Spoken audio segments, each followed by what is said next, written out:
Le Cher qui reste donc en vigilance orange ce soir.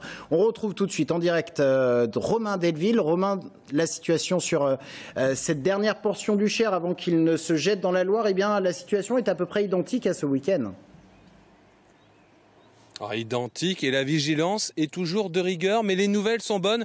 Tout d'abord, les nouvelles sont bonnes parce qu'on constate sur place une décrue du Cher. Les nouvelles sont bonnes aussi parce que des habitants rejoignent leur domicile à l'heure où je vous parle. Alors c'est le cas à Montlouis-sur-Loire, à Hussaux plus précisément, où la digue sur la Loire risquait un petit peu. 23 personnes peuvent retourner chez eux ce soir. C'est le cas pour les habitants de Villandry, mais attention, seulement ceux qui habitent sur la rive droite du Cher, bien sûr sur la digue droite. On parle à ce moment-là d'une trentaine de foyers à la Chapelle-Auneau depuis 18 h, où je vous le rappelle, toute la population avait été évacuée. Une personne par foyer est autorisée à regagner son domicile. Alors, je vous le disais, la décrue est amorcée, mais elle va être très longue et très progressive.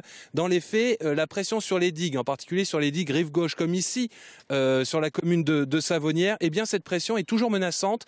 C'est pourquoi le préfet maintient les évacuations. On l'écoute. Je ne suis pas aujourd'hui en mesure de dire que la digue ne va pas se rompre. C'est la raison pour laquelle il y a un système de surveillance humain mis en place par des agents de la direction des territoires qui sont là sur cette digue. On a multiplié par 2 le nombre d'équipes pour s'assurer que vraiment il n'y a pas de signe de fissuration. Et donc il faut appliquer cette consigne.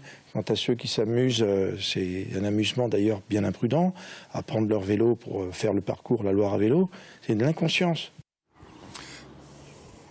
Alors jusqu'à mercredi, la situation ne devrait guère évoluer avec la décrue qui est amorcée, mais je vous le disais, qui est très progressive. Un retour des populations pourrait être engagé à partir de jeudi. Alors ça, c'est le préfet qui va le décider, mais au fond de tout ça, qui décide, c'est le Cher.